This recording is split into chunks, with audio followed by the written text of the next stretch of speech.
Ministrando hoje, nós desde o final do ano passado nós já estávamos falando sobre ir além, e vou estar também, o Diego ministrou também sobre ir além como discípulo. Nós temos tocado em vários aspectos do ir além na nossa vida cristã, e hoje de igual modo eu também, o Teams pode subir, os Teams podem subir, e eu vou tocar também em alguns aspectos hoje de ir além. Eu gostaria de falar de uma palavra ou de um assunto que tem caído em desuso no meio do cristão atualmente, que é sacrifícios que agradam a Deus. Sabe que quando nós falamos de sacrifícios, automaticamente você já tem, muitas pessoas têm até uma repulsa dessa palavra. Mas como assim, pastor? Sacrifício? A palavra de Deus diz que Jesus, ele ofereceu o sacrifício de uma vez por todas, resolveu com todo o problema do pecado. Como assim? Ainda falta algum sacrifício, alguma coisa nós precisamos de fazer? E é exatamente disso que eu queria falar hoje. Eu gostaria que projetasse para mim Êxodo capítulo 8, a partir do verso 25, na versão NVI, por favor. Êxodo 8, 25. E a verdade é que, embora a gente pense que o sacrifício não faz parte da nossa vida cristã, ele é mais necessário do que você imagina. Nós vemos várias menções na Bíblia nos convidando a ser pessoas que se sacrificam pela obra, pelo Senhor, que a sua vida tem que ser um sacrifício vivo. Nós vemos vários textos assim. Êxodo capítulo 8, verso 25 diz assim: então o faraó mandou chamar Moisés e Arão e lhe disse: vão oferecer sacrifícios ao seu Deus aqui na terra. Próximo verso. Isso não seria apropriado, respondeu Moisés. Os sacrifícios que oferecemos ao Senhor, o nosso Deus, são uma prática detestável para os egípcios. Se oferecermos sacrifícios que são detestáveis a eles, isso não os... Lá, já tampou lá o pedaço. Eu vou ler aqui mesmo. Detestável para eles, isso não os levará a nos apedrejar? Continua. Faremos 3 dias de viagem no deserto e ofereceremos sacrifícios ao Senhor, o nosso Deus, como Ele nos ordena. Próximo verso. Faraó disse: eu os deixarei ir e oferecer sacrifícios ao Senhor, o seu Deus, no deserto, mas não se afastem muito. Agora orem por mim. Sabe, eu compartilhei esse versículo há um tempo atrás aqui no momento de oferta. O pastor falou: Rich, você tem que ministrar sobre isso. E aí isso é algo que mexe muito comigo, porque é interessante observar que Faraó, ele não se importa com o fato de você oferecer sacrifício. Ele não importa com você de algo. Você precisa lembrar que Faraó é um tipo de diabo, Satanás na Bíblia, tá? Então Satanás, ele não se importa com o fato de você oferecer algum tipo de sacrifício para Deus. O questionamento dele é o quão longe você vai para fazer isso. O questionamento é o quão intenso você é. Não é o que você faz para Deus, mas o quão intenso você é no que você faz para Deus, ou o quão longe você vai para o que você faz para Deus. Esse é o grande questionamento. Enquanto eu preparava essa palavra, a Thaís me contou algo que eu fiquei lembrando na hora. Ela tem um rapaz lá do trabalho dela, que ele é ateu. Ele diz que não acredita em nada. Não acredita em Deus, não acredita no diabo, à toa. Não acredita em nada. E aí ele é ateu, de repente um dia ele chegou lá com um boné, que no boné era Jesus dando um mata-leão no diabo. Enforcando Satanás, Jesus enforcando Satanás. Aí a Thaís perguntou para ele: mas você fala que você é ateu, e aí você vem com um boné que Jesus está enforcando o diabo? Ele falou: não é porque eu sou ateu que eu tenho que torcer para o diabo vencer Jesus. Eu falei: cara, faz sentido agora, né? Parece que agora faz sentido. Então assim, o diabo não se importa nem se você vai estar usando um bonezinho dele sendo enforcado. A questão não é o que você faz para Deus, mas sim a intensidade. Se você só estiver usando um bonezinho desse na cabeça, mas a sua mente não existe essa verdade, ele não vai se incomodar com você. A questão aqui é o quão longe você vai para Deus, o quão longe você vai para oferecer sacrifícios para Deus. E embora algumas pessoas tenham até um pouco de repulsa com essa palavra sacrifício, será que nós devemos sacrificar ou não?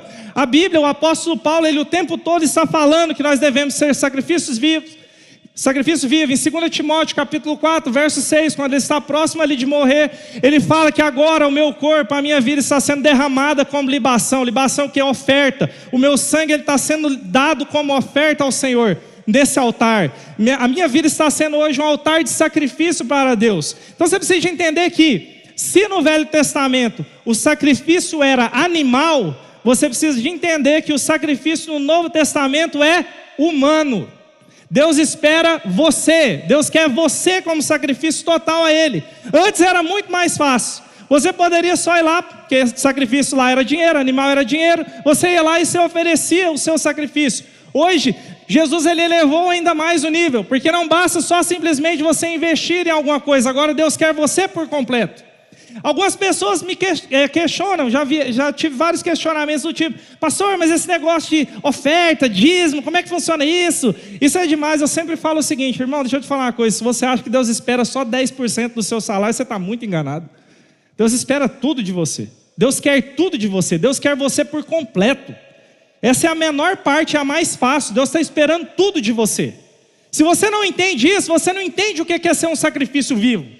E é interessante, essa palavra sacrifício vivo, ou sacrifício de louvor, eu sempre me questionei isso, porque sacrifício fala de morte, mas o sacrifício é vivo.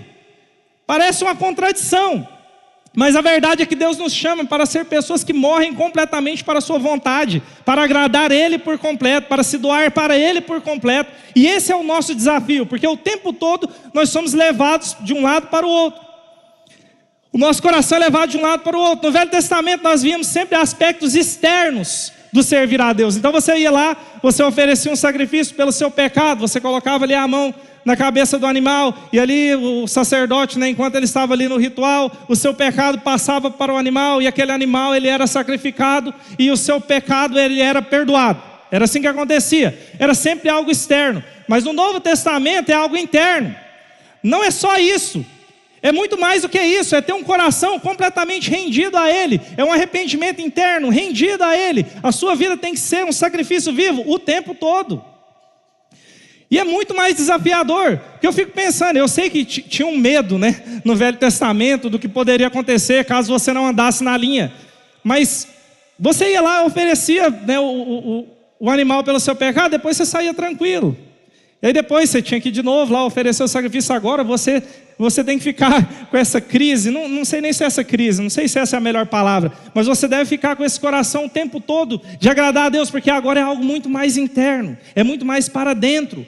Antes no Velho Testamento era sempre externo, mas agora é interno. Então no Velho Testamento eles oravam e a casa se enchia de fumaça. Agora o nosso desafio é o nosso interior se encher de fumaça, se encher da glória de Deus enquanto nós oramos, se encher da glória de Deus enquanto nós adoramos. É muito mais desafiador, não é só em alguns momentos, mas é viver uma vida o tempo todo onde nós somos um sacrifício a Deus. Projeta para mim Hebreus capítulo 13, a partir do verso 11, por favor. Ali está ruim de ler, vou ler aqui mesmo. Diz assim: pois o sumo sacerdote leva sangue de animais até o lugar santíssimo, como oferta pelo pecado, mas os corpos dos animais são queimados fora do acampamento. Próximo verso. Assim Jesus também sofreu fora das portas da cidade para santificar o povo por meio do seu próprio sangue.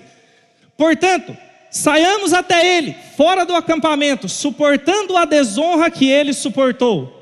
Próximo. Pois não temos aqui nenhuma cidade permanente, mas buscamos a vindoura. Por meio de Jesus, portanto, ofereçamos continuamente a Deus um sacrifício de louvor, que é fruto de lábios que confessam o seu nome. Não se esqueçam de fazer o bem e de compartilhar com os outros o que vocês têm, pois Deus se agrada de tais sacrifícios. Então muitas pessoas se enganam pensando que Deus não deseja sacrifícios no Novo Testamento. Esse texto ele vai dizer claramente que Deus espera sim. E mais, vai dizer ainda que tais sacrifícios agradam o coração dele. E esses versos eles me chamam muita atenção, porque eles vêm levantar 3 pontos que atingem três áreas da nossa vida fundamentais. E o primeiro ponto é: saia para fora da cidade e suporte a desonra que ele suportou. Sabe, talvez você precise aprender a ser mais curioso com a Bíblia. Sabe, eu sempre sou muito curioso com algumas coisas que aparecem na Bíblia. Por qual motivo a Bíblia iria fazer questão de colocar que nós devemos sair para fora para ter com Ele? Beleza, lá está explicando que no Velho Testamento, uns versos antes está explicando que no Velho Testamento os animais eram sacrificados fora da cidade, queimados fora da cidade. Mas o que o texto quer nos chamar para isso? Suportar a desonra, sofrer a desonra que ele sofreu. E por que nós devemos ir até ele fora da cidade?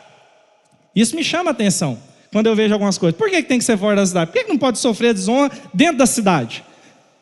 Se você observar bem no Velho Testamento, quase todas as vezes, com algumas exceções, quando uma pessoa era considerada impura ou fazia algo que era considerado impuro, ele era jogado para fora da cidade.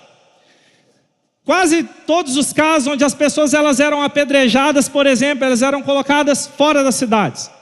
As mulheres, quando estavam nos dias das suas regras, ainda que não existia nenhuma orientação bíblica ou uma determinação bíblica, algumas chegavam até mesmo a sair da cidade, por conta de se considerar ser impura no meio do povo. É o que o Velho Testamento diz.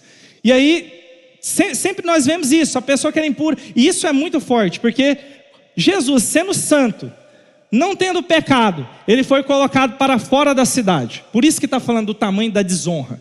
Porque quando ele foi colocado para fora da cidade, estava falando para ele: você é alguém impuro no nosso meio. E a orientação bíblica nesse texto aqui é que você tem que sair desse meio, desse sistema religioso que está julgando Jesus de uma forma errada.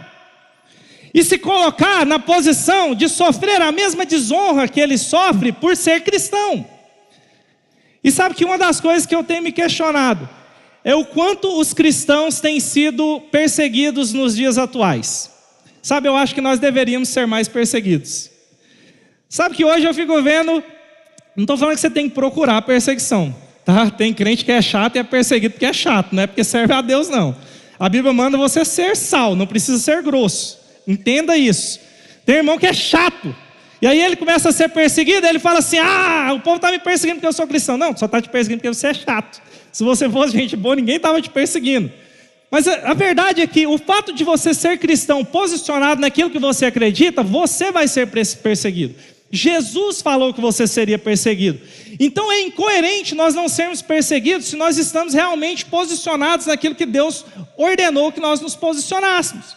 O grande problema é que nós queremos às vezes nos enquadrar naquilo que o mundo quer para nós. O mundo espera crente que, tipo assim, você pode até ser crente, mas seja mais ou menos, tá? Não começa a entrar em polêmica demais, não começa a querer falar coisa demais, não. A Bíblia você pode pegar as partes boas, a parte mais gourmet dela, aquela parte mais complicada você vai deixando de lado. E muitas vezes alguns cristãos eles vão negociando com essas coisas. Para quê? Para agradar pessoas. E não suportam a desonra que Jesus suportou. O que Jesus está falando é: sai desse sistema onde você agrada todo mundo e sofre junto comigo. Jesus nos dias de hoje, ele não agradaria ninguém, ele seria apedrejado da mesma forma, irmãos. Mas você acha que você tem que agradar o mundo para que todo mundo olhe para você? Nossa, que crentezinho bom. Uma vez uma pessoa falou algo para mim, eu olhei do lado positivo, mas depois eu olhei do lado negativo. Eu fiquei pensando, que essa pessoa falou para mim assim: rapaz, eu fiquei te observando, eu fiquei surpreso quando você era pastor, porque assim, você é tão gente boa. Eu sei que ele teve algumas experiências ruins com alguns pastores também, eu espero que seja esse o motivo. Ele falou: mas se todo pastor fosse igual a você, eu seria crente. Eu falei: não, meu irmão, então você já está no caminho errado. Mas ok, eu agradeço pelo elogio, não é por causa de pessoas. Mas eu fiquei pensando, será que talvez ele não viu o sal fazendo mais efeito? Eu fiquei me questionando isso. Eu acho que realmente foi por causa de algumas experiências que ele teve, que ele contou também com alguns pastores, que quase jogou ele lá no inferno. E ele ficou muito frustrado com essas pessoas. Mas a verdade é que o fato de nós termos um posicionamento cristão vai fazer você desagradar pessoas. E não tem como. Isso é inevitável. Eu não deixo de negociar. Eu trabalho numa empresa que sei lá quantos funcionários tem. Todos sabem que eu sou pastor, mesmo que eu não fale. E muitos que chegam, às vezes, ele fala: rapaz, você parece ser crente, você tem um jeito diferente. E eu tento ser assim. Mas eu nunca negociei a palavra. Nunca negociei aquilo que eu tenho que falar. E desagradar quem tivesse que desagradar. Eu lembro que uma vez uma pessoa, que ela vivia em adultério, ela veio falar comigo. E eu sempre brigo com ela. Com ele, né? Com ele, é uma pessoa, um homem. Eu sempre brigo com ele, eu falo, rapaz, você tem que mudar, vai para a igreja. Aí teve um dia que ele chegou meio assim, na bad, aí ele chegou para mim e falou, pastorzinho, que ele chama, pastorzinho, eu quero mudar. O que eu tenho que fazer para ser salvo? Eu falei, primeiro você tem que largar, como é que eu falo? Essa palavra. Essas mulheres da vida, você entendeu? Primeiro você tem que largar essas mulheres que você está se envolvendo, arrepender dos seus pecados, mudar de vida, largar tudo isso. Aí eu fui falando um monte de coisa que eu vi, que eu sabia, que eu conhecia que estava errado. Você tem que se arrepender, depois chegar diante de Deus, aceitar Jesus como Senhor e Salvador. Aí ele falou assim, mas tem que largar as mulheres também? Eu falei, tem, então acho que eu vou para o inferno mesmo. Mas eu nunca negociei, eu nunca deixei de falar. Eu falei, pois é, se você não largar, você vai descer de tobogã. E eu vou ficar lá do céu, olhando para você queimando ao som de deixa queimar, e eu vou ficar rindo de você. Porque eu falei para você que você tem que se arrepender, e você não se arrependeu. Eu não deixo de falar. É lógico que eu prego também de forma assim, mas ele é brincalhão, também levo na brincadeira tem hora. Mas não deixo de falar a verdade, eu não deixo de negociar, eu não posso falar só vem, não, você tem que se arrepender, você tem que mudar, não dá para compactuar com essas coisas, mas nós queremos deixar o evangelho mais adocicado, o evangelho que Deus falou que é sal, tudo porque nós não queremos desagradar pessoas. É lógico que eu não acho que você tem que ficar procurando briga. Só de você viver o evangelho, você já vai arrumar muita confusão. Então não arruma mais problema do que já tem. Que já vem no pacote de você ser cristão. Então não arruma mais. Só faz o que tem que fazer. Só pregue o que tem que pregar. As pessoas vão te perseguir? Vão. Você vai sofrer? Vai. E tudo bem por isso. Esse é um sinal de que você está suportando. Você entendeu que tem que sair desse sistema, dessa cidade onde todo mundo quer viver bem, agradar um ao outro e decidir ser um sacrifício vivo, onde as pessoas vão desonrar, onde as pessoas vão te rejeitar. Talvez vai ter momentos que as pessoas não vão te chamar para determinadas coisas, porque você é um crente, não é legal você estar lá e tudo bem. Eu acho bom quando algumas pessoas não querem me chamar para algumas coisas. Nós precisamos de aprender a suportar essa desonra. Eu sempre conto esse exemplo. Uma vez uma pessoa veio falar comigo, ela veio conversar, ela falou, eu quero só te falar, mas não quero que você fale nada, eu quero que você avalie e depois nós conversamos. E essa pessoa falou para mim assim, olha, não sei, às vezes fica chato, às vezes a gente quer sair, mas volta e meia você sempre está falando de Deus, você está falando de uma coisa da Bíblia, está falando de outros negócios e tal. E ela era crente, inclusive, era da igreja. Volta e meia você sempre está falando de alguma coisa. Eu fiquei pensando, eu sempre avalio. Se a pessoa me questiona alguma coisa, eu tenho que avaliar. Eu falei, tá, tudo bem. Depois nós conversamos. E depois, passou um tempo, nós conversamos, eu falei, olha, me desculpa, mas eu não posso deixar de falar daquilo que o meu coração está cheio. Eu comecei a avaliar se eu estava sendo chato demais, procurei pessoas que também estão no nosso convívio, se eu falava demais, e sinceramente eu não vejo que isso acontece. E da mesma forma que eu falo muito desse assunto, você também fala muito desse outro determinado assunto. E se é o caso de, para me chamar para algum lugar, eu preciso parar de falar de Deus, então, por favor, não me chame mais. E ali cortou a amizade. Acabou mesmo. O quão longe você está disposto a suportar essa desonra? O quão longe você está disposto a ir? A pessoas te olhar estranho mesmo, porque você tem um posicionamento diferente mesmo, porque você às vezes é fiel à sua esposa. Irmãos, eu trabalho numa empresa grande, é impressionante. Aquilo que eu achava que era o mínimo, você quase ganha um troféu por ser fiel à sua esposa na minha empresa. Você quase é colocado num pedestal, você é fiel. Esses dias que nós fizemos, eu e minha esposa lindíssima aqui, nós fizemos 10 anos de casados, aleluia. Nós fizemos 10 anos de casado. E aí ela contou que ela tinha 10 anos de casado. E aí o povo da empresa dela lá ficou assim, 10 anos de casado, ficou surpreso, mas como aí? Peraí, isso é o mínimo. O certo é casar e morrer com a pessoa. Então, peraí, 10 anos é pouco. Pelo menos eu espero viver, sei lá, até sei lá quantos anos. Qual é a perspectiva boa aí, Diegão? 75, 80? 80 anos, viver bem até 80 anos, eu quero pelo menos isso. Então tem muitos anos ainda pela frente, o povo está me colocando no pedestal por 10 anos de casado, isso é pouco. Amém? Nós queremos ainda mais. Então o mundo ele tá tão perdido que as pessoas se surpreendem por coisas pequenas que deveriam ser comuns no nosso meio. Mas suporte a desonra.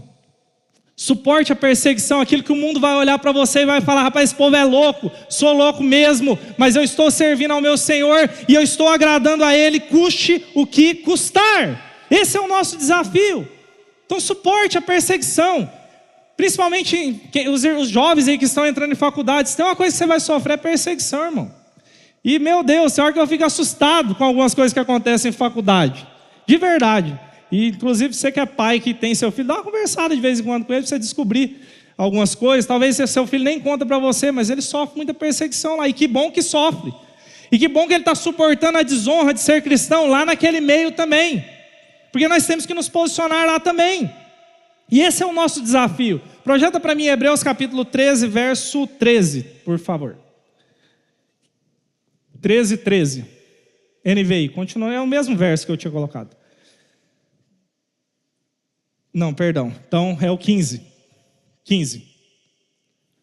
Por meio de Jesus, portanto, ofereçamos continuamente a Deus um sacrifício de louvor que é fruto de lábios que confessam o seu nome. O segundo ponto que eu queria falar com vocês é que nós precisamos oferecer a Deus sacrifícios de louvor. Isso também chama muito a minha atenção, uma vez que oferecer um sacrifício de louvor parece também algo um pouco contraditório. Porque quando nós temos a ideia de louvor a Deus, nós sempre lembramos daquele momento, né, de êxtase, de prazer, de alegria, onde nós nos agradamos de estar adorando o Senhor, exaltando o nome do Senhor. Isso também faz parte. E você precisa entender que louvar a Deus não é necessariamente cantar uma música, ainda que faz parte também cantar a música do louvor a Deus, do seu louvor a Deus. Mas o que me chama a atenção é a palavra sacrifício de louvor. Porque sacrifício fala de algo que custa, fala de algo que tem um preço.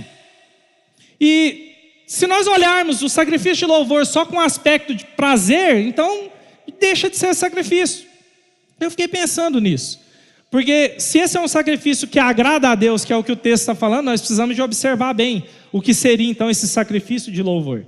E o nosso grande desafio é entender que louvar a Deus, ser um sacrifício de louvor, é louvar ao Senhor o tempo todo, mesmo quando nada está bem. É louvar ao Senhor mesmo nas circunstâncias mais difíceis. Tem momentos, irmãos, que você não quer levantar a sua mão e agradecer a Deus. Tem momentos que você nem tem motivo para agradecer a Deus. É ou não é verdade?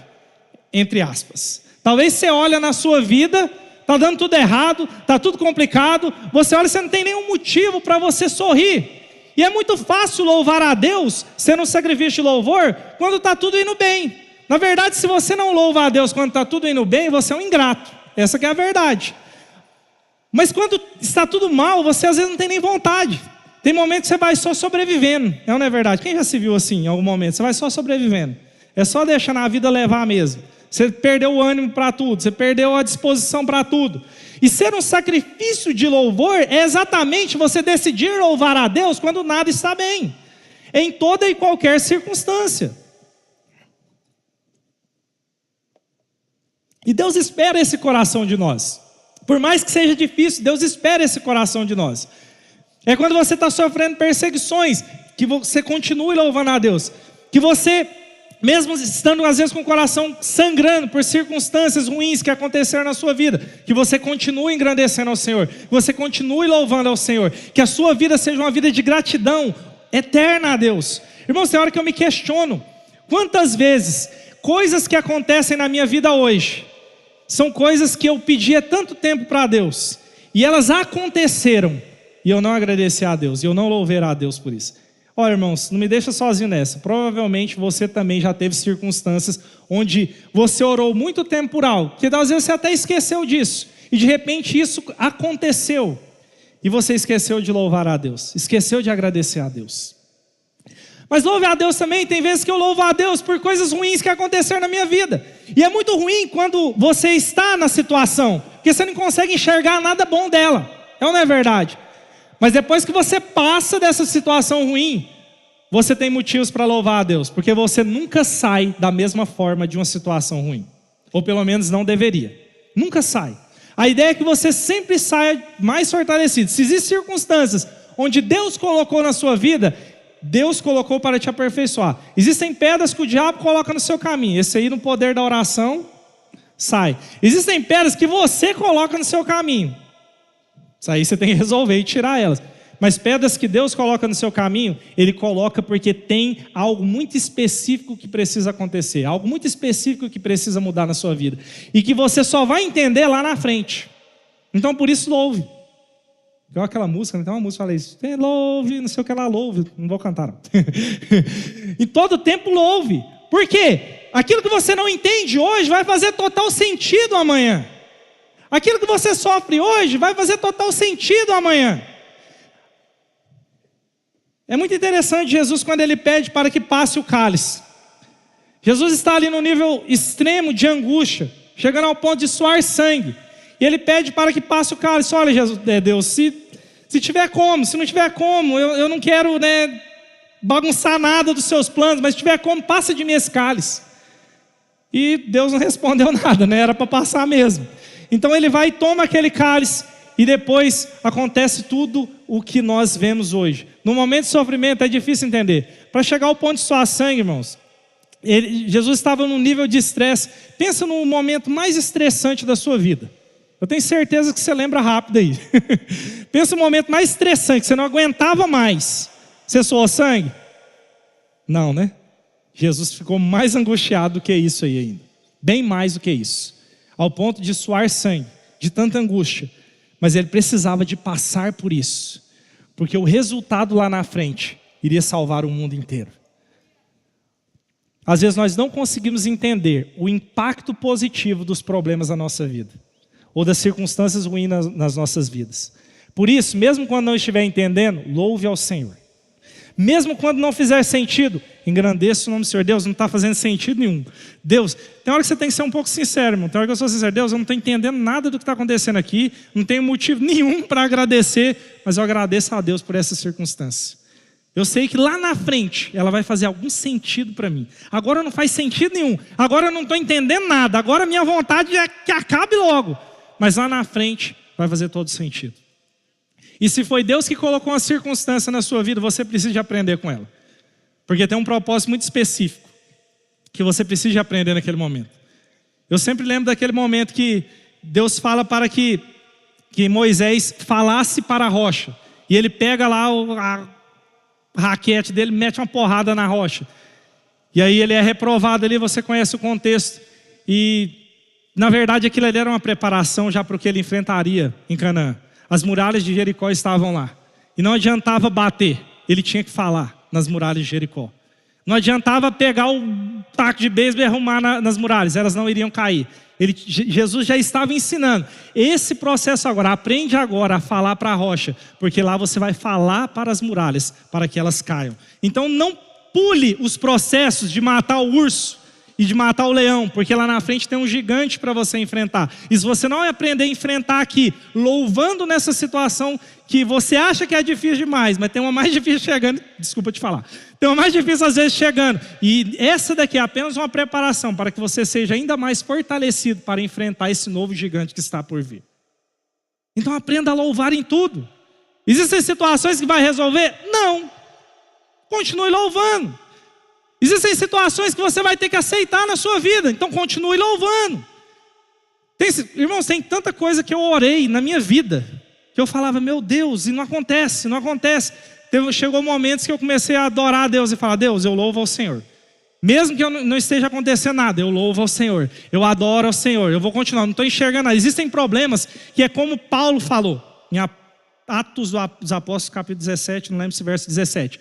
Ele fala sobre a questão de pessoas que estão andando na escuridão, que elas andam como se estivessem tateando.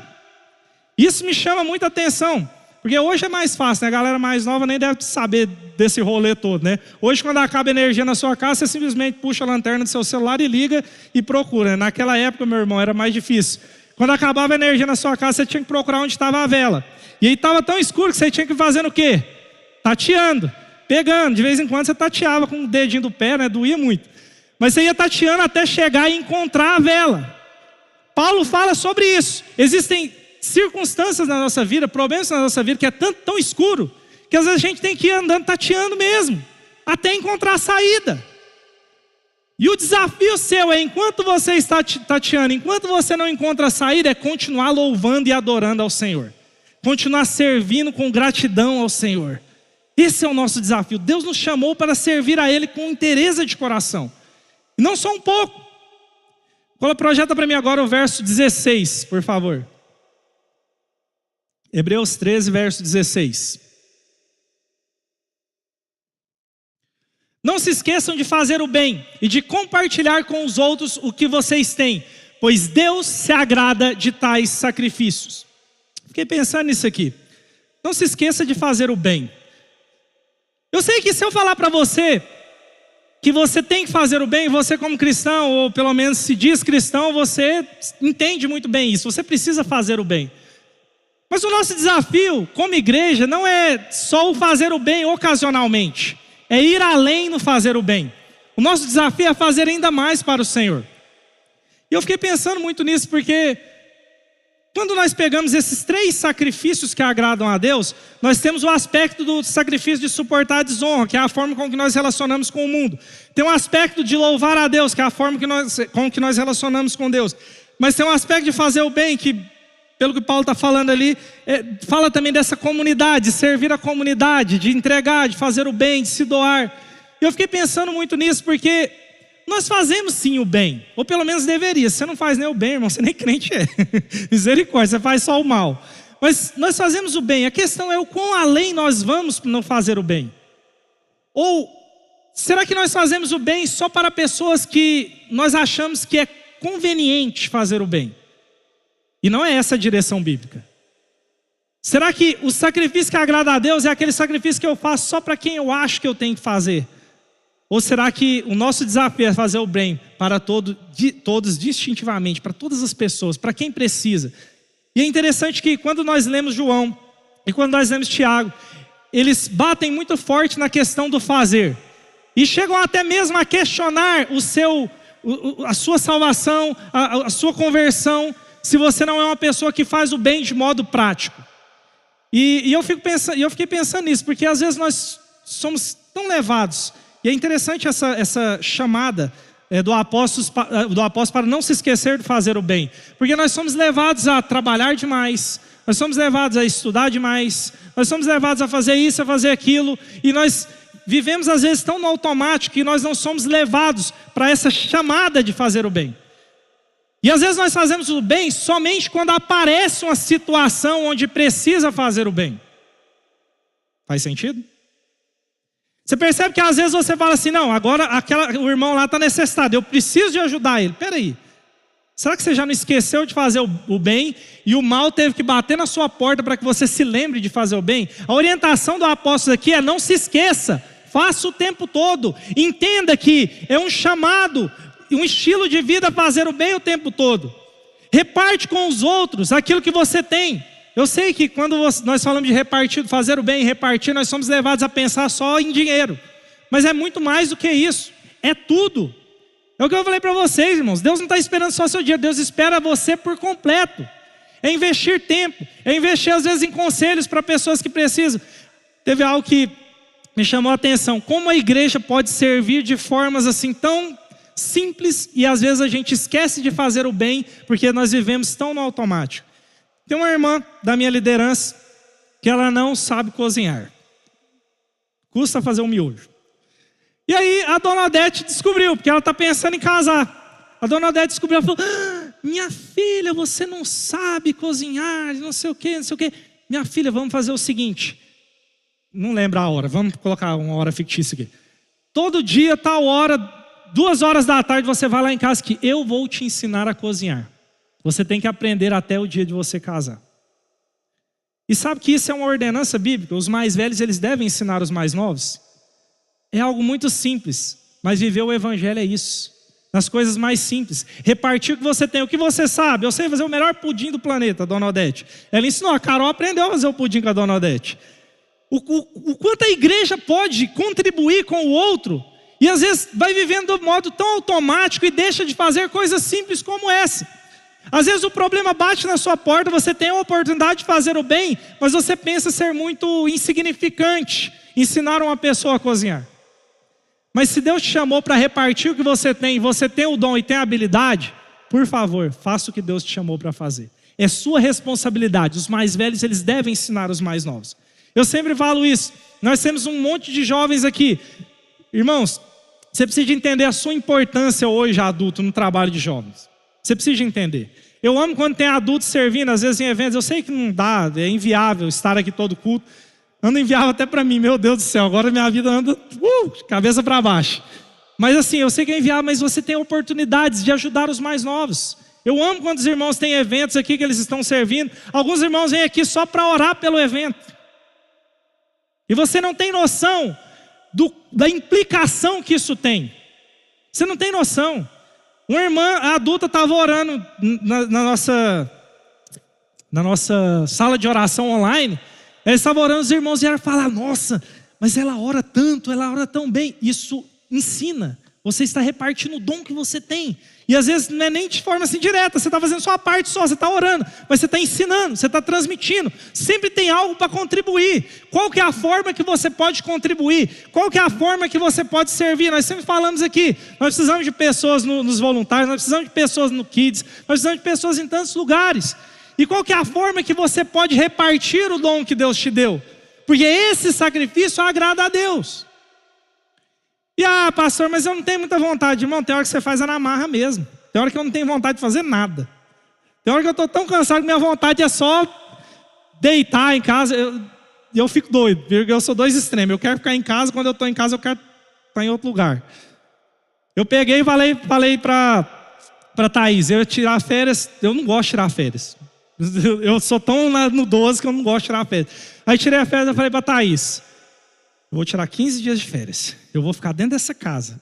Eu vou levantar para tomar banho, para comer. E cuida desse menino aí também. Aí eu peguei, passou o primeiro dia. No segundo eu já estava me amarrando na cama. No terceiro eu já estava dando alguns ataques epiléticos. Aí eu já ia arrumar alguma coisa para fazer. E aí eu já ia mexer. Só sei que no terceiro dia para frente minha célula já tinha acabado. Não dava conta. Fiquei agoniado de ficar em casa. Eu fico doido, porque eu tenho uma rotina tão assim, tô lá, tô aqui. E quando eu tenho que ficar parado, eu fico doido. Mas aí, nós somos chamados para isso o tempo todo, para servir o tempo todo, para se entregar o tempo todo. O quanto você pode servir hoje. Deus se agrada desses sacrifícios. Deus se agrada dessa entrega. E dói mesmo, tem hora. É para fazer na marra mesmo, tem hora. Tem hora que é na força mesmo, é na brutalidade mesmo. Ir além é também um pouco disso. Pastor, mas eu não gosto de servir no voluntário. Irmão, serve alguma coisa, vai lá na marra mesmo. Mas põe pelo menos um sorriso no rosto. Vai tão feio. Mas serve com encargo. Vai além um pouco, vai além das suas limitações. Pede às vezes para ajudar em alguma coisa na sua RF lá, seja útil em alguma coisa. Irmãos, tem hora que eu fico chocado quando o irmão chega para mim e fala: pastor, eu queria servir na igreja, mas não sei o que servir. Aí eu pego o meu pergaminho assim, irmão, tem tudo isso aqui que preciso fazer. Tem milhões de coisas para fazer na igreja. Milhões de coisas. Tem muita coisa. Você tem várias formas de você ser útil aqui. Eu sei que nem sempre você vai fazer aquilo que você só queria. Aquilo que você tanto quer. Às vezes você vai fazer coisas que não te agrada tanto. Não sei, tem coisas que você tem que fazer que você não gosta mesmo. Faz parte, a gente não faz tudo que gosta, não é verdade? Você está trabalhando lá, você só faz o que você gosta? Não. Você começar a fazer rapidinho, seu patrão te manda embora. Então tem horas que a gente tem que fazer coisa na marra mesmo. E Deus tem nos chamado para isso, para um novo tempo de ir além, nos servir também, no repartir uns para com os outros aquilo que Deus nos deu. Quantas pessoas têm talentos, quantas pessoas têm conhecimento bíblico, teológico, que poderia estar ensinando pessoas e às vezes ficam retidas. Ou às vezes espera que pessoas demais se interessem para aprender algo. Não, começa com alguém, ensine alguém. Nós estamos com alguns projetos no nosso trabalho Link. São muito interessantes, eu preciso implementar, eu nem consigo implementar tudo que eu tenho que fazer esse ano. Impossível. Mas tem muita coisa que eu quero fazer nesse ano. E uma das coisas que eu quero fazer é um discipulado muito próximo uns com os outros.